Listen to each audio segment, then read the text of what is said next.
Je veux divorcer. Les mots sortirent de la bouche d'Isabella comme du venin, tandis qu'elle observait son mari dans son fauteuil roulant essayer désespérément d'attraper un verre d'eau tombé au sol. Je ne peux plus vivre ainsi, David. Tu comprends, n'est-ce pas? Je suis jeune, j'ai des rêves, toute une vie devant moi. David Harrison, à 32 ans, ressentit chaque mot comme un coup de poignard. 3 mois plus tôt, il était le plus jeune PDG de Harrison Industries, une entreprise valant des milliards de dollars. 3 mois plus tôt, Isabella l'appelait « mon amour » et il projetait d'avoir des enfants. Maintenant, après ce qui semblait être un accident de voiture dévastateur qui l'avait laissé paraplégique, elle le traitait comme un fardeau. « Isabella, s'il te plaît. » David tendit une main tremblante vers son épouse, mais elle recula avec un dégoût visible. « Ne me touche pas. Tu ne comprends pas ce que c'est que de se réveiller chaque jour à côté d'eux. De ça ?» Elle fit un geste vague en direction du fauteuil roulant. « Mes amis chuchotent dans mon dos, ma mère n'arrête pas de dire que je devrais tourner la page. Quelle vie est-ce là ?» Elena Martinez, la jeune domestique qui nettoyait silencieusement la bibliothèque attenante, s'arrêta. Ses mains tremblèrent en tenant le chiffon, ressentant chaque mot cruel comme s'il lui était adressé. À 24 ans, Elena travaillait à 3 emplois pour subvenir aux besoins de sa mère malade et n'avait jamais été témoin d'une telle froideur. « Tu as promis à l'église, Isabella. Dans la santé et dans la maladie. » La voix de David se brisa. « Oh, s'il te plaît. » C'était avant de savoir que « maladie » signifierait ça. Isabella désigna encore une fois le fauteuil. « Tu crois que je devrais gaspiller ma jeunesse à pousser un fauteuil roulant? À m'occuper de quelqu'un qui ne peut même pas aller seul aux toilettes ?» David baissa la tête, ses mains tremblant non seulement à cause de sa supposée condition médicale, mais aussi à cause d'une douleur émotionnelle pure. Ce qu'Isabella ignorait, c'est que chaque mot était enregistré par des caméras cachées installées par son père, Robert Harrison, un homme de 65 ans qui s'était toujours méfié des intentions de sa belle-fille. « Mon fils, » avait dit Robert 3 mois plus tôt, « l'amour d'Isabella me semble bien opportun. Elle est apparue dans ta vie juste après que ta photo soit parue en couverture de Forbes. Laisse-moi vérifier cette théorie. » Le plan avait été minutieusement élaboré. L'accident de voiture avait été mis en scène avec l'aide des médecins privés de la famille, des amis de longue date du père de David. Les examens falsifiés, le fauteuil roulant, les séances de kinésithérapie truquées. Tout cela pour découvrir si Isabella aimait vraiment David ou seulement sa fortune. Elena laissa tomber accidentellement un livre, et le bruit résonna dans la bibliothèque. Isabella se retourna brusquement. « Tu nous espionnes, petite fouine !» cria Isabella en marchant vers la bibliothèque. « Depuis combien de temps es-tu là, à écouter les conversations des autres? »« Je ne faisais que nettoyer, Madame Harrison. Je vous demande pardon. » Elena baissa les yeux, les joues rougies de honte et d'indignation. « Juste nettoyer. » Isabella ricana avec mépris. « Les gens comme toi adorent écouter les problèmes des autres, n'est-ce pas? Ça vous fait vous sentir supérieur pendant quelques instants? » « Isabella, laisse-la tranquille, » intervint David depuis la pièce voisine, sa voix plus ferme. « Elena n'a rien fait de mal. »« Bien sûr que tu la défends. Tu es probablement reconnaissant pour la moindre miette d'attention féminine que tu peux obtenir de nos jours. » Les mots d'Isabella claquèrent comme des coups de fouet. Elena sentit les larmes lui monter aux yeux, mais pas pour elle-même. La cruauté dirigée contre David, un homme qu'il avait toujours traité avec respect et gentillesse, était insupportable. Contrairement à Isabella, qui la traitait comme un meuble, David demandait toujours des nouvelles de sa mère, offrait de l'aide médicale quand il avait appris sa maladie, et ne la faisait jamais se sentir inférieure à cause de sa condition sociale. « Je verrai mon avocat demain », annonça Isabella en ajustant sa chevelure blonde parfaitement arrangée. « Je veux la moitié de tout. C'est ce que nous avons signé dans le contrat prénuptial. En cas de maladie invalidante, j'ai droit à ma liberté et à une compensation financière appropriée. » David ferma les yeux, se souvenant de la façon dont il avait insisté sur cette clause spécifique, pensant protéger Isabella de l'obligation de s'occuper de lui si jamais quelque chose arrivait. À présent, il comprenait qu'il avait signé sa propre condamnation à mort émotionnelle. « Et toi, » Isabella pointa Elena du doigt, « tu peux commencer à chercher un autre travail. Je n'aurai pas besoin de domestique quand j'emménagerai dans mon nouvel appartement à Manhattan. David pourra engager une infirmière pour s'occuper de ses besoins. » Elena acquiesça en silence, mais quelque chose en elle se révolta. Non pas contre le licenciement, elle retrouverait un emploi, mais contre l'injustice de voir un homme bon se faire briser par quelqu'un qui avait promis de l'aimer inconditionnellement. Ce soir-là, après qu'Isabella fut sortie dîner avec des amis, ce que tout le monde savait signifier retrouver James Morrison, le jeune professeur de tennis devenu sa distraction favorite, Elena resta dans le manoir. David avait renvoyé l'infirmier de nuit, préférant rester seul avec sa honte. Elle le trouva sur le balcon, regardant l'océan à travers les baies vitrées. La pleine lune éclairait son visage, révélant des larmes silencieuses qu'il ne savait pas que quelqu'un pouvait voir. « Monsieur Harrison, » dit doucement Helena, « puis-je vous apporter quelque chose? Un thé, peut-être » David se retourna, surpris. « Helena, je pensais que tu étais déjà rentré chez toi. Et s'il te plaît, appelle-moi simplement David. Je crois que les formalités sont inutiles quand ta vie s'effondre. » « Votre vie ne s'effondre pas, » dit-elle avec une conviction qui surprit tous les deux. « Elle est mise à l'épreuve. Et les épreuves révèlent la vérité sur les personnes qui nous entourent. » David l'étudia un instant. Helena avait de profonds yeux bruns qui semblaient porter plus de sagesse que ne le laissaient supposer ses 24 ans. Ses cheveux sombres étaient attachés en une simple queue de cheval, et elle portait l'uniforme modeste qu'Isabella avait exigé de toutes les domestiques. « Vérité, » répéta-t-il amèrement. « La vérité, c'est que ma femme me voit comme un fardeau. La vérité, c'est que 3 mois ont suffi pour qu'elle décide que nos 2 ans de mariage ne signifient rien. » Helena tira une chaise et s'assit à côté de lui, chose qu'elle n'avait jamais faite auparavant. La hiérarchie sociale semblait sans importance en ce moment de douleur humaine pure. « Puis-je vous parler de ma mère ?» demanda-t-elle doucement. « Elle a eu un accident vasculaire cérébral il y a 2 ans. Elle est restée partiellement paralysée du côté gauche. Mon père, eh bien, il n'a pas été différent de votre épouse. Il a disparu 2 semaines après sa sortie de l'hôpital. » David l'observa attentivement. « Mais vous savez ce que j'ai découvert ?» poursuivit Helena, les yeux brillants. « Elle est devenue plus forte, plus sage, plus belle d'une façon que je n'aurais jamais imaginée. L'adversité ne l'a pas diminuée. Elle a révélé qui elle était vraiment. Une guerrière. Et tu es resté pour t'occuper d'elle, » dit David, non pas comme une question, mais comme une reconnaissance. « Je suis resté. Et ce furent les 2 années les plus difficiles et les plus gratifiantes de ma vie. Parce que le véritable amour n'est pas fait de promesses prononcées les jours ensoleillés. Il consiste à choisir de rester quand la tempête arrive. » Ils restèrent silencieux quelques minutes, écoutant le bruit des vagues s'écrasant contre la côte au pied du manoir. « Helena, » dit enfin David, « merci d'être restée ce soir. Et merci de me voir comme plus que ce fauteuil. Si tu apprécies cette histoire d'amour, de courage et de découvertes surprenantes, n'oublie pas de t'abonner à la chaîne, car ce qui arrive va complètement te choquer. » 2 semaines plus tard, le manoir Harrison s'était transformé en un champ de bataille silencieux. Isabella ne perdait pas une occasion de montrer son dégoût pour la nouvelle condition de son mari, surtout lorsqu'il y avait des témoins. Pendant le dîner avec les associés de David, elle soupirait dramatiquement chaque fois qu'il renversait quelque chose ou qu'il avait besoin d'aide. « Excusez l'embarras, » disait Isabella aux invités, sa voix chargée de fausse résignation. « Nous nous adaptons encore aux limitations. » Helena observait tout depuis les coins de la salle à manger, servant discrètement les plats. Chaque remarque malveillante d'Isabella lui faisait serrer les poings, mais elle gardait son calme. Ce qui la dérangeait le plus n'était pas la cruauté en soi, mais de voir à quel point David se renfrognait un peu plus à chaque humiliation publique. « Vous savez, David, » dit Richard Sterling, l'un des principaux investisseurs de la Harrison Industries, « il est peut-être temps d'envisager de confier le contrôle de l'entreprise à quelqu'un de plus actif. Isabella a mentionné que vous traversiez quelques ajustements. » Isabella sourit doucement, mais ses yeux brillaient de malice. « Oh, Richard, vous êtes bien aimable de vous inquiéter. Bien sûr que David fait de son mieux, compte tenu des circonstances. » David serra les poings sur la table. « Mon esprit fonctionne parfaitement, Richard. Les accidents affectent les jambes, pas les décisions d'entreprise. »« bien sûr, murmura Richard, mais Helena pouvait voir le doute dans ses yeux. Isabella avait planté la graine parfaitement.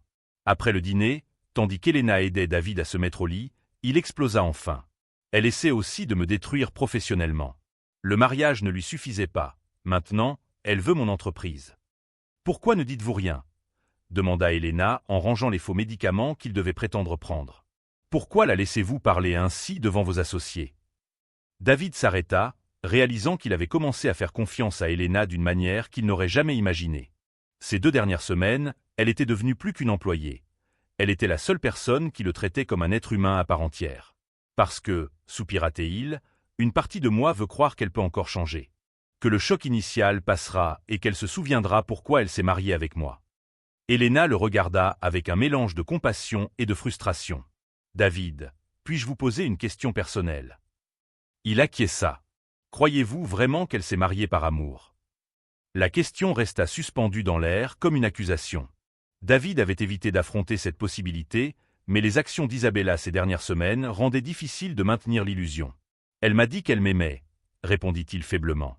Les gens disent beaucoup de choses, répondit doucement Elena. Mais les actes ne mentent jamais. Cette même nuit, Isabella rentra à la maison à 3 heures du matin, les cheveux en désordre et le rouge à lèvres bavé. Elena préparait le petit déjeuner de David dans la cuisine lorsqu'elle entendit la porte d'entrée claquer. « Où étais-tu » La voix de David résonna depuis le salon. « Cela ne te regarde pas, » répondit Isabella froidement. « Je ne suis pas ta prisonnière simplement parce que tu es devenu un infirme. » Elena se figea en entendant le mot « infirme » prononcé avec tant de venin. « Isabella, nous sommes mariés. J'ai le droit de savoir où ma femme passe toute la nuit. »« Ta femme » Isabella éclata d'un rire amer. « Ta femme est morte dans cet accident avec tes jambes. Ce que tu as maintenant, c'est une aide-soignante qui partage par hasard ton nom de famille. » Elena laissa tomber la tasse qu'elle avait. Le bruit de la porcelaine brisée alerta Isabella de sa présence. « Encore toi !» Isabella marcha jusqu'à la cuisine. « Toujours à apparaître là où tu ne devrais pas être. »« Je travaille ici, Madame Harrison. Je prépare seulement le petit déjeuner de votre mari. »« Mon mari, » cracha Isabella, « est à peine capable de se nourrir seul. Et toi, avec ton attention constante, tu ne fais que faciliter sa pathétique dépendance. »« Je prends soin de quelqu'un qui a besoin d'aide, » répondit Elena, sa voix ferme pour la première fois. « Comme toute personne décente le ferait. » Personne décente. Isabella s'approcha dangereusement. « Tu es une domestique, ma chère. Ne confonds pas bonté et ta place sociale. Les gens comme toi existent pour servir les gens comme moi. »« Et les gens comme vous, » répondit Elena, se surprenant elle-même par son courage, existent pour montrer aux autres comment ne pas agir. La gifle arriva si vite qu'Elena n'eut pas le temps d'esquiver. Sa joue brûlait là où la main d'Isabella avait frappé. « N'ose plus jamais me parler sur ce ton, » cria Isabella. « Tu es renvoyé. Prends tes affaires et sors de ma maison immédiatement. » David avait réussi à manœuvrer son fauteuil jusqu'à la cuisine à temps pour assister à l'agression. « Isabella, comment oses-tu frapper Elena ? Cette maison est aussi la mienne, David. Et je ne tolérerai pas l'irrespect d'une domestique. Le seul irrespect ici vient de toi, » rugit David, sa voix portant plus de force qu'il n'en avait montré depuis des mois. « Elena a été plus une épouse pour moi ces 2 dernières semaines que toi en 2 ans. » Les mots sortirent avant qu'il puisse les retenir. Le silence qui suivit fut assourdissant.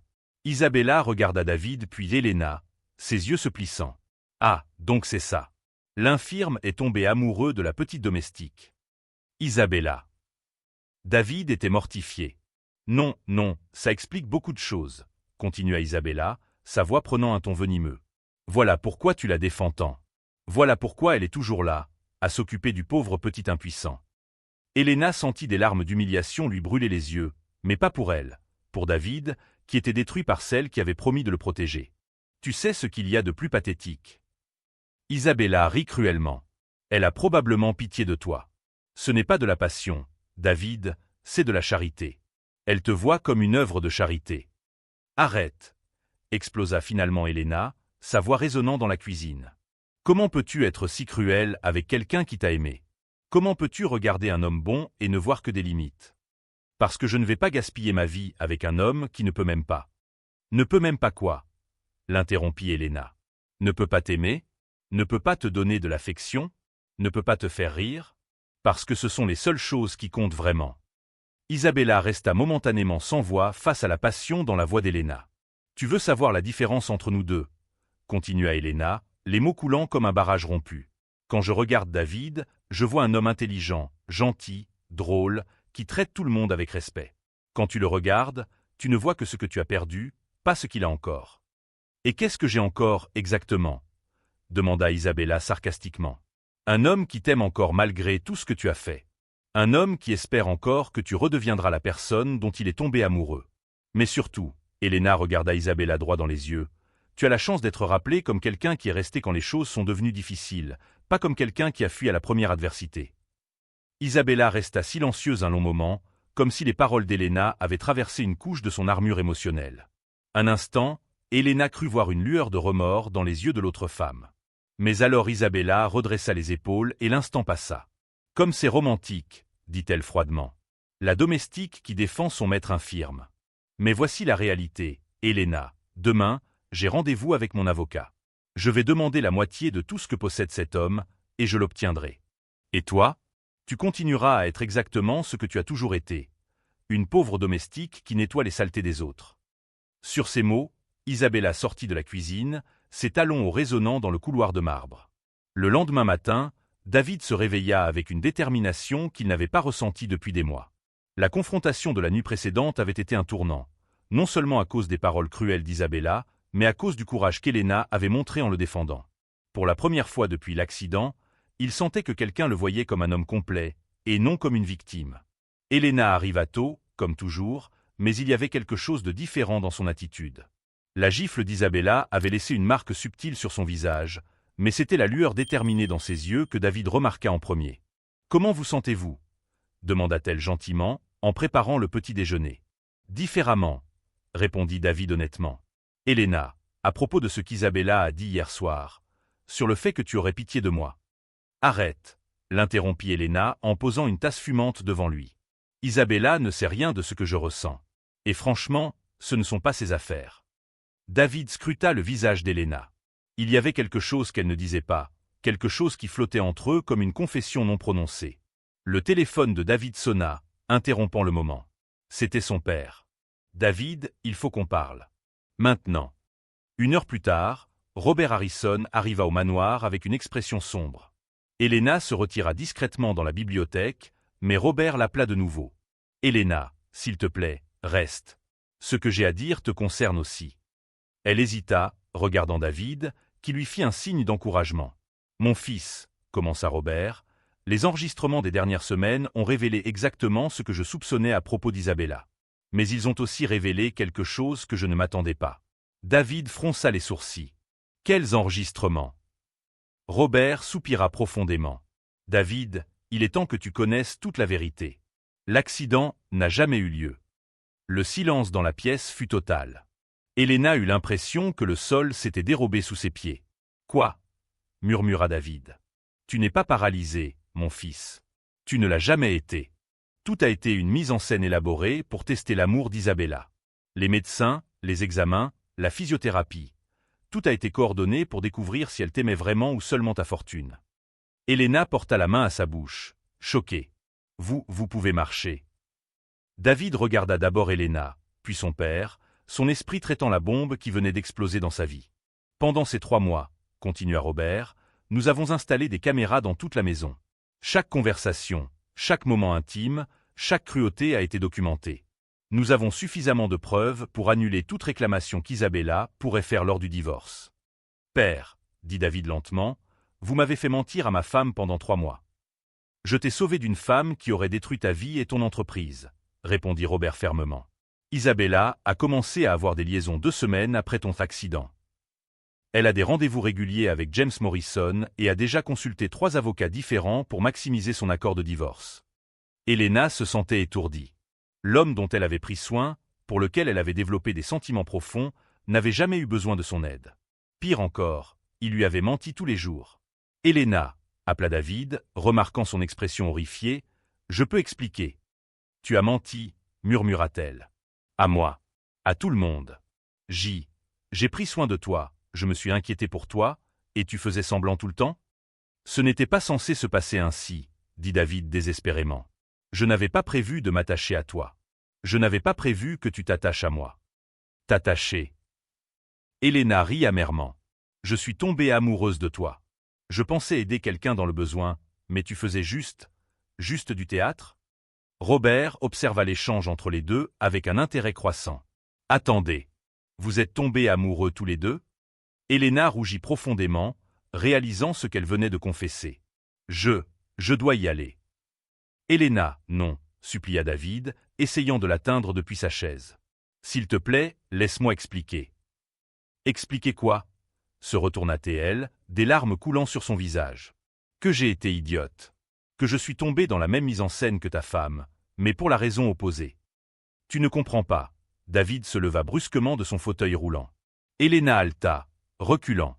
Voir David debout, marchant vers elle après des mois à s'occuper de lui comme s'il était invalide, fut comme recevoir un coup au ventre. « 3 mois, » murmura-t-elle. « 3 mois j'ai cru en toi.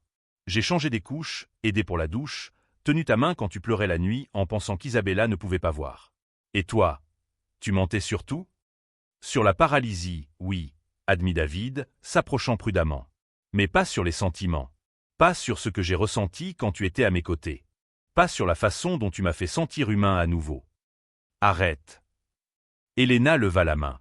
Ne rends pas ça encore pire avec d'autres mensonges. Robert toussa. Elena, je sais que c'est choquant, mais tu dois comprendre.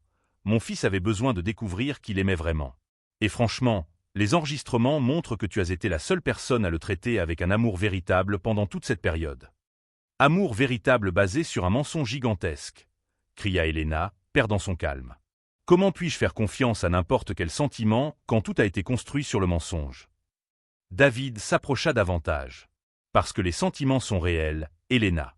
Ils ont peut-être commencé comme partie d'un plan, mais ce que je ressens pour toi maintenant est la chose la plus réelle de ma vie. Alors prouve-le, le défia Elena, ses larmes reflétant colère et douleur. Si tes sentiments sont réels, si tout ce qui s'est passé entre nous signifie quelque chose, prouve-le. Comment? Dis la vérité à Isabella. Maintenant. Aujourd'hui. En face d'elle, avoue que tout était une farce. Si tu m'aimes vraiment, tu ne voudras pas que je continue à être traité comme la domestique qui a profité de son patron invalide. David hésita. Dire la vérité à Isabella signifierait perdre l'avantage dans le divorce. Cela signifiait qu'elle saurait qu'elle avait été trompée et pourrait intenter un procès pour fraude. Cela signifiait effacer tout le travail des 3 derniers mois. David, intervint Robert, si tu lui dis maintenant, nous perdons toutes les preuves. Elle pourrait prétendre avoir été contrainte ou trompée. Tout notre dossier s'effondre. Tu vois? Elena rit sans humour. Même ton père comprend que je ne suis qu'un pion dans votre jeu. Elena, ce n'est pas ça, implora David. Alors prouve-le, répéta-t-elle. Choisis. Ta vengeance contre Isabella ou la vérité avec moi. Le dilemme de David était évident. Pendant 3 mois, il avait planifié ce moment, la révélation qui détruirait Isabella et protégerait sa fortune. Mais maintenant, en regardant Elena, il réalisait qu'il y avait quelque chose de plus précieux en jeu que l'argent ou la vengeance. Père, dit David lentement, annule tout. Quoi? Robert se leva, alarmé. Je vais dire la vérité à Isabella ce soir. Je vais tout avouer. Elena le regarda, cherchant des signes d'hésitation. Et les conséquences? Peu importe les conséquences, répondit David, sa voix ferme. Si Isabella veut la moitié de tout, qu'elle l'ait. Mais je ne construirai pas une relation avec toi basée sur des mensonges. Robert secoua vigoureusement la tête. David, tu es irrationnel. Cette femme n'est qu'une domestique. Isabella peut te détruire financièrement. Cette femme, dit David en regardant Elena droit dans les yeux, est la seule personne qui m'a aimé quand je pensais ne rien avoir à offrir d'autre que des problèmes. Isabella m'aimait pour ce que j'avais, Elena m'a aimé pour ce que je suis. Elena sentit son cœur s'accélérer. Pour la première fois depuis la révélation, elle vit une sincérité véritable dans les yeux de David. Si je fais ça, continua David, si je risque tout pour être honnête avec toi, me donneras-tu une chance? Une vraie chance de prouver que mes sentiments sont réels? Elena examina son visage longuement. Une condition. Tout ce que tu veux. Je veux être présente quand tu diras la vérité à Isabella. Je veux regarder dans ses yeux et voir sa réaction quand elle découvrira que l'homme qu'elle a abandonné n'a jamais eu besoin d'être abandonné. David sourit pour la première fois depuis des jours. Marché conclu. Robert soupira lourdement. Vous allez tous les deux le regretter. Souvenez-vous de mes mots. Quand Isabella découvrira la vérité, elle va transformer vos vies en enfer. Alors nous affronterons cet enfer ensemble, répondit David en tendant la main à Elena. Isabella arriva à la maison à 8 heures du soir, radieuse et portant des sacs de shopping coûteux. Elle avait passé la journée à dépenser ce qu'elle considérait comme son argent en préparation de la nouvelle vie qu'elle comptait construire loin de David. La rencontre avec l'avocat avait été encore meilleure que prévu. Avec les clauses du contrat prénuptial et l'état prétendument incapacitant de David, elle quitterait le manoir avec 50 millions de dollars et 2 propriétés. David, appelait-elle joyeusement, déposant les sacs dans le hall d'entrée. Où est mon cher mari invalide? Dans le salon, résonna la voix de David, mais il y avait quelque chose de différent. Une fermeté qu'Isabella n'avait pas entendue depuis des mois. Elle entra dans la pièce, s'attendant à trouver David dans son fauteuil habituel, peut-être avec Elena à proximité organisant ses médicaments. À la place, elle trouva David debout près de la cheminée, clairement soutenu par ses propres jambes, avec Elena assise sur le canapé voisin. Isabella cligna des yeux plusieurs fois, comme si ses yeux la trompaient. « David, tu es debout ?» « Surprise ?» demanda David, sa voix chargée d'une ironie qu'Isabella n'avait jamais entendue auparavant. « Je ne comprends pas. Le médecin a dit que tu ne marcherais plus jamais, que la lésion de la moelle épinière était permanente. » Isabella s'avança prudemment, comme si David était un mirage pouvant disparaître. « Oh, le docteur Mitchell a dit ça. » David s'avança lentement vers sa femme, chaque pas délibéré et ferme. « Intéressant, sachant que le docteur Mitchell est un ami de la famille depuis 20 ans et qu'il est très bien payé pour dire exactement ce que mon père lui a dit. » Le sang se retira du visage d'Isabella. « Que veux-tu dire ?» Elena se leva du canapé, se positionnant aux côtés de David. « Il dit que tu as été testée, Isabella. Et tu as échoué misérablement. » « Testé ?» La voix d'Isabella monta d'un ton. « Quel genre de test maladesse ?» David attrapa la télécommande et alluma la grande télévision à écran plat du salon. Le genre de test qui révèle le vrai caractère d'une personne. « Elena, veux-tu expliquer pendant que je prépare notre petite présentation ?» Elena inspira profondément, puisant sa force dans la présence de David à ses côtés. « Pendant 3 mois, Isabella, tu as prouvé que ton amour était conditionnel. Qu'au premier obstacle, à la première vraie difficulté, tu abandonnerais ton mari. »« Tu es folle, » balbutia Isabella en reculant. David était paralysé. « J'ai vu les examens, j'ai parlé au médecin. »« Tu as parlé avec des acteurs très bien payés, » répliqua David en appuyant sur « Lecture » sur la télécommande. « Et maintenant, tu vas voir exactement comment tu as réagi au test. » L'écran s'illumina avec des images d'Isabella au cours des dernières semaines. La première scène la montrait au téléphone avec quelqu'un nommé James, seulement 2 jours après l'accident. « Oui, chérie, je sais que c'est terrible, » résonna la voix d'Isabella dans les haut-parleurs. « Mais entre nous, peut-être que c'est une bénédiction déguisée. Maintenant, je peux quitter ce mariage l'esprit tranquille et avec une fortune considérable. » Isabella dans la pièce devint pâle. « Vous m'avez enregistré ? C'est illégal. Dans ma propre maison. » David rit froidement. « À peine. » La scène suivante montra Isabella avec James Morrison dans la chambre d'amis du manoir, seulement 1 semaine après l'accident. « Il ne remarquera même pas, » ria-t-elle à son amant. « Le pauvre ne peut même pas aller aux toilettes tout seul. »« Arrête !» cria Isabella, essayant d'attraper la télécommande des mains de David. Mais il était désormais entièrement mobile, évitant facilement ses avances. « Nous n'avons pas encore fini, » dit Elena fermement. « Tu dois voir la meilleure partie. » L'écran montra alors la conversation d'Isabella avec sa mère, 2 semaines auparavant. « Maman, j'ai déjà parlé avec 3 avocats différents. Avec les clauses du contrat prénuptial sur l'incapacité, je peux partir avec au moins 50 millions. Peut-être plus si je joue la carte de la femme dévouée qui a tout sacrifié. » « Bien sûr que c'est une question d'argent, » résonna la voix de la mère d'Isabella. « Ça l'a toujours été. Pensais-tu que je t'avais élevée pour être infirmière pour un infirme ?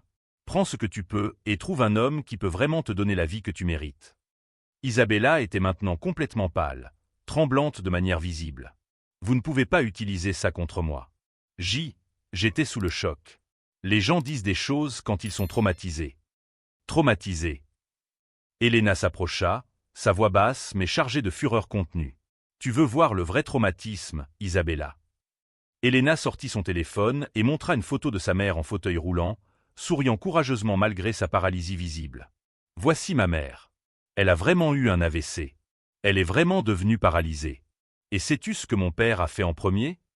Isabella resta silencieuse. « Il a disparu, » continua Elena, les larmes brillantes dans ses yeux. « Comme toi. Il a abandonné une femme qu'il aimait depuis 20 ans parce qu'elle est devenue incommode. Alors ne viens pas me parler d'excuses sur le traumatisme ou le choc. » David posa doucement sa main sur l'épaule d'Elena avant de se tourner vers Isabella. « Mais la différence, chère épouse, c'est qu'Elena est restée. Elena s'est souciée. Elena a montré ce qu'est le véritable amour. » Le véritable amour. Isabella rit hystériquement. « C'est une femme de ménage, David. Une pauvre femme de ménage qui a vu une opportunité avec un homme riche et vulnérable. »« Drôle, » répondit Elena calmement, « parce que je viens juste de découvrir aujourd'hui qu'il n'était pas vulnérable. Et pourtant, je suis toujours là. » David se dirigea vers la table d'appoint et prit quelques papiers. « Isabella, voici les papiers du divorce. Déjà signés par moi. » Isabella attrapa les documents avec empressement, ses yeux parcourant rapidement les termes. 50 millions, les propriétés de Miami et Aspen, le yacht. Elle s'arrêta brusquement, son sourire disparaissant. Attends. Il est écrit ici 0 $ et aucune propriété. Exactement, confirma David. Tu n'as rien. Mais le contrat prénuptial. La clause d'incapacité. La clause d'incapacité ne s'applique que si j'étais vraiment incapable, expliqua David avec un sourire froid. Comme tu peux clairement le voir, je suis parfaitement capable. En fait, je n'ai jamais été aussi capable de toute ma vie. Tu ne peux pas me faire ça, cria Isabella, déchirant les papiers. Je vais te poursuivre pour fraude. Pour abus émotionnel. Pourquoi? Demanda Helena calmement. Pour avoir découvert ton vrai caractère? Pour avoir prouvé que tu n'as jamais aimé ton mari? Robert Harrison apparut à l'entrée de la pièce, comme s'il attendait son signal. En fait, Isabella, tu peux essayer de poursuivre. Mais nous avons des preuves d'adultère, de tentatives de fraude et de complot pour manipuler un règlement de divorce basé sur de fausses informations médicales que tu croyais vraies. Isabella se tourna vers Robert, le désespoir évident dans ses yeux. Vous avez orchestré tout ça, n'est-ce pas? Vous m'avez toujours détesté. J'ai protégé mon fils, répondit Robert simplement. Et maintenant, il a découvert quel genre de femme il avait réellement épousée. David, Isabella se tourna vers son mari, sa voix prenant un ton suppliant qu'elle n'avait jamais utilisé auparavant. S'il te plaît, tu ne peux pas vraiment croire que je ne t'aime pas. J'avais peur, j'étais confuse. Je ne savais pas comment gérer la situation. Isabella, dit David doucement, si tu m'avais vraiment aimé, tu serais restée à mes côtés dans les moments difficiles. Tu m'aurais soutenu quand j'en avais le plus besoin. Au lieu de cela, tu m'as humilié publiquement, trompé avec un autre homme dans ma propre maison et conspiré pour me voler. Et la façon dont tu as traité Helena, ajouta Helena, a montré exactement qui tu es quand tu penses que personne ne regarde. Isabella regarda autour de la pièce. David, debout et fort, Helena, digne dans sa simplicité, Robert, implacable dans sa protection de son fils. Elle réalisa qu'elle avait tout perdu, son mari, l'argent, même sa dignité. « Vous allez le regretter », murmura-t-elle avec venin. « Surtout toi, Helena. Tu crois qu'il t'aime vraiment? Tu n'es qu'une femme de ménage qu'il a utilisée pour me rendre jalouse. » David s'avança vers Helena et prit sa main. « Isabella, Helena est la femme que j'ai l'intention d'épouser dès que notre divorce sera finalisé. » Épouser. Isabella rit amèrement. Elle, David, tu fais une crise nerveuse. Toute cette mascarade t'a affecté mentalement. Au contraire, répondit David, cette expérience m'a clairement montré qui mérite mon amour. Helena regarda David, surprise. C'était la première fois qu'il mentionnait le mariage. Isabella comprit qu'elle avait complètement perdu. Sa dernière carte avait échoué. « Je veux que tu saches, dit-elle d'une voix tremblante de colère, que je rendrai cela public. Tout le monde saura que le grand David Harrison est un menteur manipulateur. »« Vas-y, » répondit David calmement. Et tout le monde saura aussi qu'Isabella Morrison est une femme qui abandonne son mari au moment le plus difficile et le trompe dans sa propre maison. Isabella attrapa ses clés et marcha vers la porte. Vous méritez l'un l'autre. Un menteur et une opportuniste. Isabella appela Helena en la rejoignant à la porte. Isabella se retourna. J'espère qu'un jour tu trouveras quelqu'un qui t'aimera suffisamment pour rester, même quand tu lui donnes des raisons de partir. Isabella claqua la porte, laissant David et Helena seuls avec Robert dans la pièce silencieuse. 6 mois plus tard, le manoir Harrison avait complètement changé. Les lourds rideaux qu'Isabella insistait pour garder fermés étaient désormais ouverts, laissant la lumière naturelle inonder chaque pièce.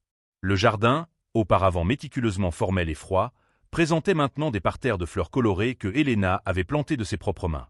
David trouva Helena dans la cuisine, en train de préparer le petit déjeuner, fredonnant doucement une mélodie qu'il ne reconnut pas. Elle portait une robe d'été simple, ses cheveux détachés tombant en vagues naturelles sur ses épaules. C'était une vision si différente de l'élégance artificielle d'Isabella qu'il en était encore surpris chaque jour. « Bonjour, future épouse », dit-il en l'entourant de ses bras par la taille par derrière. « Bonjour, futur mari », répondit Helena en se pressant contre lui. « Je n'arrive toujours pas à croire que nous allons nous marier dans 2 semaines. »« Crois-le », murmura David contre ses cheveux. « Et cette fois, ce sera un mariage basé sur la vérité complète. » Helena se tourna dans ses bras, étudiant son visage. « David, puis-je te poser une question que j'ai évité de poser pendant des mois? N'importe quoi. Regrettes-tu d'avoir sacrifié 50 millions de dollars pour prouver que tu m'aimais? David rit en l'embrassant sur le front. Elena, j'aurais sacrifié 500 millions. L'argent se gagne à nouveau. L'amour véritable, c'est unique dans une vie. Mais ton entreprise a failli être vendue quand les investisseurs ont découvert le divorce et les circonstances. Et je l'ai reconstruite, l'interrompit David. Avec toi à mes côtés, me soutenant chaque soir quand je rentrais épuisé. Isabella me voyait comme une source d'argent. Toi, tu me vois comme un homme capable de tout accomplir. Elena sourit, touchant doucement son visage. Parce que c'est ce que tu es. Le son de la sonnette interrompit ce moment intime. Elena fronça les sourcils, il n'attendait pas de visite sitôt. Je m'en occupe, dit David, mais Elena se dirigeait déjà vers la porte. Laisse-moi faire. Tu as cette vidéoconférence avec les investisseurs de Tokyo dans 10 minutes.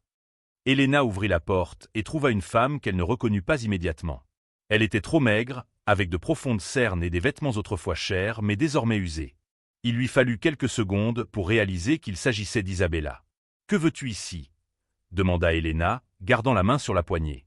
« J'ai besoin de parler à David, » dit Isabella, sa voix rauque. « S'il te plaît, Elena. » 5 minutes. Elena hésita. Isabella semblait brisée, une ombre de la femme confiante et cruelle qu'elle avait connue. « David » appela Elena. « Isabella est là. » David apparut à l'entrée, son expression se durcissant immédiatement. « Que veux-tu, Isabella ?»« Puis-je entrer ? Juste quelques minutes ?» David regarda Elena, qui hocha presque imperceptiblement la tête. Elles entrèrent dans le salon, le même où Isabella avait été confrontée 6 mois plus tôt. « Tu as l'air terrible, » dit David sans émotion. Isabella rit amèrement. « Merci. J'ai toujours su comment faire sentir une femme spéciale. » Isabella, commença Elena, mais l'autre femme l'interrompit. « Non, Elena. Laisse-moi parler. » Isabella inspira profondément. « Je suis venue ici pour m'excuser. » Le silence dans la pièce fut absolu. « James m'a quitté dès qu'il a découvert que je n'avais pas d'argent, » continua Isabella, sa voix se brisant. « Ma mère m'a déshérité quand elle a appris que j'avais gâché ma chance avec toi, David. Mes amis. Eh bien, j'ai découvert que les amitiés basées sur le champagne cher et les fêtes sur des yachts disparaissent rapidement quand tu ne peux plus payer pour elles. » Elena ressentit une pointe de compassion malgré tout. « Je travaille comme vendeuse dans un grand magasin, » continua Isabella. « Je vis dans un appartement d'une pièce qui tient dans le placard que j'avais ici. Et tu sais ce qui est le plus drôle? Pour la première fois de ma vie, je gagne mon propre argent. »« Et c'est mauvais ?» demanda Elena doucement. « Non, » répondit Isabella, les surprenant tous les deux. « C'est effrayant, c'est difficile, parfois humiliant. Mais c'est honnête. » Elle regarda David droit dans les yeux. « Quelque chose que je n'ai jamais été avec toi. » David resta impassible. « Pourquoi me dis-tu ça, Isabella ? » « Parce que je comprends enfin ce que j'ai perdu. » Des larmes commencèrent à couler sur le visage d'Isabella. Pas l'argent, pas le manoir, pas le statut social. J'ai perdu un homme qui m'aimait assez pour me tester, pour me donner la chance de prouver que je valais la peine. « Et tu as échoué au test, » dit Elena doucement. « J'ai échoué misérablement, » admit Isabella. « Et tu as réussi haut la main. Tu as aimé David quand tu pensais qu'il n'avait rien d'autre à offrir que des problèmes. Tu es resté quand je suis parti. Tu l'as défendu quand je l'attaquais. » Isabella se tourna vers Elena avec une expression qu'Elena n'avait jamais vue auparavant, un respect sincère. « Elena, je t'ai traité comme une ordure parce que je te voyais comme une menace. Pas pour ma position sociale, mais pour ma conscience. Chaque fois que tu prenais soin de David avec un amour sincère, cela me rappelait comment je devrais agir. Il était plus facile de te haïr que de confronter mon propre échec. » Elena sentit des larmes monter à ses propres yeux. « Isabella. »« Laisse-moi finir, » leva Isabella la main. « Vous allez vous marier dans 2 semaines.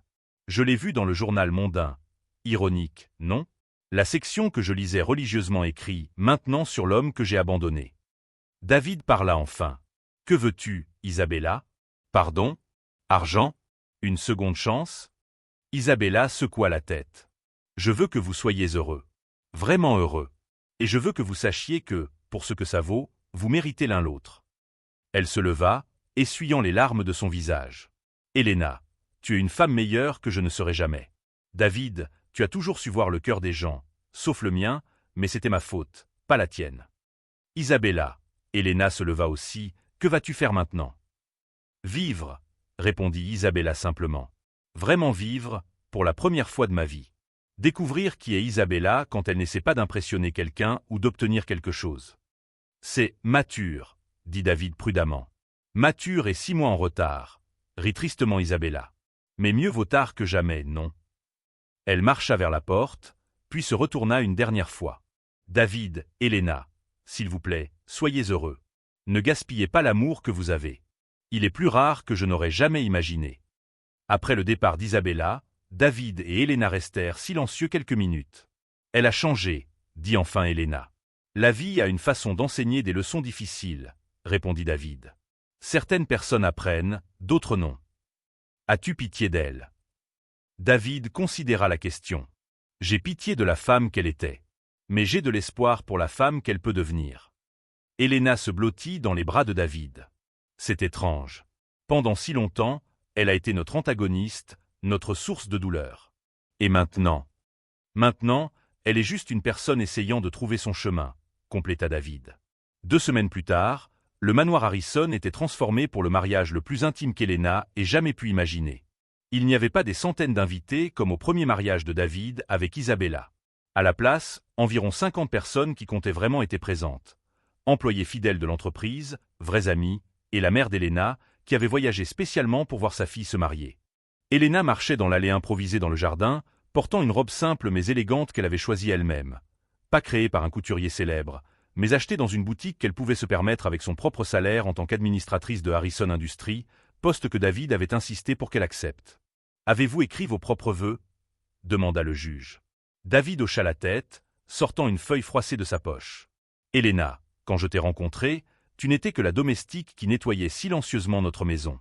Mais en 3 mois, tu es devenue la femme qui a doucement nettoyé mon cœur brisé et m'a appris ce qu'est le véritable amour. » Elena sourit à travers ses larmes. « Tu m'as aimé quand tu pensais que je n'avais rien à offrir d'autre que des limites. Tu es resté quand tu avais toutes les raisons de partir. Tu m'as défendu quand personne d'autre ne l'aurait fait. Elena Martinez, tu es mon héroïne, ma meilleure amie, mon véritable amour. » Elena essuya ses larmes avant de lire ses propres vœux. « David, tu m'as appris que l'amour n'est pas ce que quelqu'un peut faire pour toi, mais qui cette personne est au fond de son cœur. Tu m'as traité avec respect quand les autres me voyaient comme invisible. Tu m'as confié tes vulnérabilités quand tu aurais pu choisir n'importe qui. » Elle s'arrêta, émue. « Mais surtout, tu as choisi la vérité plutôt que la commodité, choisi l'amour plutôt que l'argent, choisi moi plutôt que tout ce que tu aurais pu garder. David Harrison, je promets d'aimer non seulement l'homme que tu es aujourd'hui, mais l'homme que tu deviens chaque jour.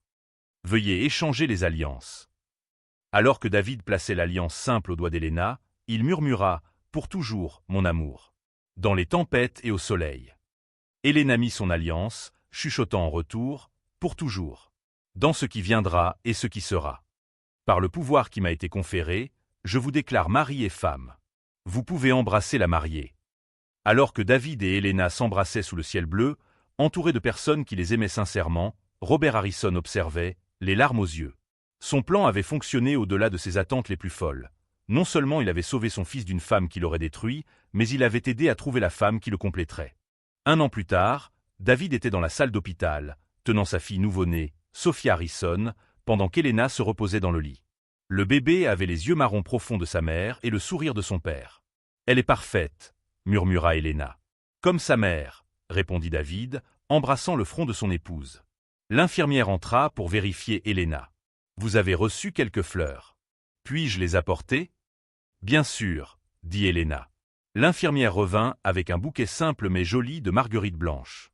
Elena lut la carte à haute voix. « Félicitations pour l'arrivée de Sophia. Qu'elle grandisse en connaissant le véritable amour dès le premier jour. Avec affection, Isabella. » David et Elena échangèrent un regard surpris. « Il semble qu'elle ait vraiment changé, » dit doucement Elena. « Et nous aussi, » répondit David. Tous. Alors que le soleil se couchait à travers la fenêtre de l'hôpital, la petite famille Harrison était complète. David avait appris que le véritable amour ne peut être acheté ou testé, seulement reconnu lorsqu'il apparaît. Elena avait découvert que la valeur signifie bien plus que l'argent ou le statut social. Et Isabella, de loin, avait appris la leçon la plus précieuse de toutes, que seulement lorsque nous perdons tout, nous découvrons qui nous sommes vraiment. La vie avait enseigné à tous que le véritable amour ne consiste pas à trouver quelqu'un de parfait, mais à trouver quelqu'un de parfait pour vous, quelqu'un qui choisit de rester, peu importe ce qui arrive. Et parfois, les plus grandes bénédictions se présentent sous forme de tests, et les plus grandes leçons viennent des plus grandes pertes. Si cette histoire a touché votre cœur et vous a fait réfléchir sur ce que signifie réellement aimer et être aimé, n'oubliez pas de vous abonner à la chaîne pour plus d'histoires qui célèbrent le triomphe du véritable amour sur toutes les adversités.